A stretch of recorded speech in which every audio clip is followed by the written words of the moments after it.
អេស្វ៉ាញនេះមែន ស្វែងស្វែង ជុំចាំមានពាក្យសង់ទីនោះហ្នឹងសង់ទីពីនេះហ្នឹង ចង់ទេចាំមាន ខឺម៉តនេះពាក្យឲ្យអេស្វ៉ាញខឺម៉ត ចាំ100%អូខេអូនដែលជា fan សង់ទីនឬក៏ fan ប្រទេសផ្សេងអាចមករកនៅក្នុងផ្សារចាស់នេះបានគេជាកន្លែងគំនូខ្មែរយើងហ្នឹងបងប្អូនផ្សារមែនទេយប់នេះជួបគ្នាការប្រកួតវាផ្ដាច់ព្រាត់រវាងអាសង់ទីនហើយនិងអេស្ប៉ាញចាំបងប្អូនយកមេណាកុំភ្លេចជួយ comment នៅក្នុងវីដេអូនេះផងឡូជម្រាបសួរនិងសួស្តីពុកម៉ែបងប្អូនទាំងគ្នាឥឡូវនេះខ្ញុំបានមកដល់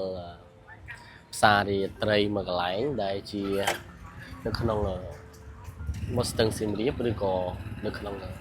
ខេត្តសៀមរាបផ្ទាល់ឥឡូវនេះខ្ញុំចង់នាំបងប្អូនទាំងគ្នាទៅមើលកន្លែងលក់កៅដោយសារតែមិត្តភ័ក្តិរបស់យើងមកទិញការកីឡាទិញការលក់ដូររបស់ប្រជាជននៅក្នុងក្រុងសៀមរាបមកមានញឹកមែនទែនទោះភ្លៀងធ្លាក់ក៏ដោយហើយក៏មានពេលរាត្រីប៉ុន្តែការលក់ដូរនៅតែបន្តដដែលហើយចរាចរណ៍នៅតាមដងផ្លូវក៏មិនមានញឹកដូចគ្នាដែរបងប្អូនអាចមើលទស្សនវិជ្ជាជុំវិញបាននេះគឺជាទស្សនវិជ្ជានៅពេលរាត្រីដែលបងប្អូនប្រជាជនយើងបានធ្វើដំណើរអ្នកខ្លះក៏ចេញពីធ្វើការអ្នកខ្លះក៏ទៅរកអាហារពេលល្ងាចអញ្ចឹងណាបងប្អូនទាំងគ្នាអញ្ចឹងមកមានញឹកមែនទេនៅក្នុងក្រុងសៀមរាបអញ្ចឹងយើងបានបង្ហាញឲ្យឃើញថាទេសចរនិង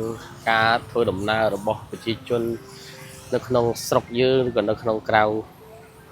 ស្រុកឬជនជាតិបរទេសគឺគាត់មកលេងខេត្តសៀមរាបច្រើនមែនទេនៅក្នុងរដូវកាលមួយនេះចឹងបងប្អូននេះគឺជាទស្សនវិជ្ជាផ្សារពេលរាត្រីទេចឹងបងប្អូនអាចទៅលេងបានឥឡូវនេះយើងចង់មករកសម្លៀកបំពាក់ខ្លះនៅក្នុងផ្សារចាស់ដើម្បីរកខោអាវឈុតកីឡា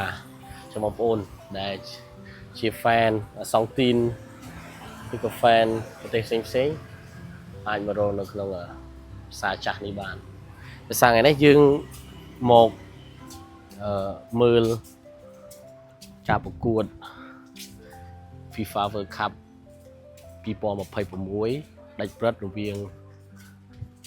អាសង់ទីននិងអេស្ប៉ាញចឹងក៏យើងឆ្លៀតមករកសម្លៀកបំពាក់ដើម្បីទៅគ្រប់គ្រងក្រុមដែលយើងស្រឡាញ់ចឹងយើងក៏ធ្វើដំណើរនៅក្នុងផ្សារដើម្បីបង្ហាញទស្សនវិជ្ជាផ្សារទាំងមូលនៅក្នុងបងប្អូនស្អាតមែនទេបងប្អូនអើយនេះជាកន្លែងគំនូខ្មែរយើងណាបងប្អូនស្អាតមែនទេចឹងបងប្អូននៅក្នុងផ្សារគឺមានការលក់ដូរច្រើនអូស្អាតណាស្អាតមែនទេណាស្អាតនេះស្អាតទាំងមនុស្សស្អាតទាំងផ្សារ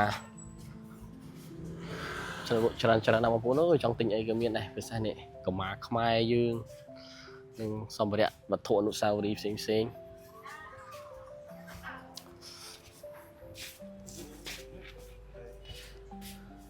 សម្រាប់គាត់ក៏ជាជនជាតិដែលគាត់គ្រប់គ្រង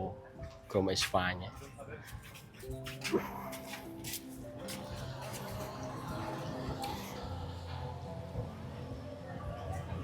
ខឺម៉តនេះពាក្យឲ្យអេស្ប៉ាញខឺម៉តចាំ100%អូខេ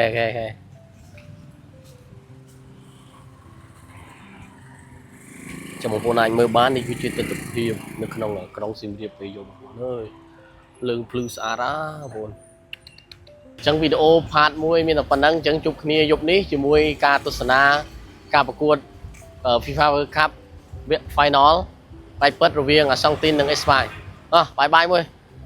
បាយអត់និយាយណាម៉ាន់ជួបគ្នាផាត2ជួបគ្នា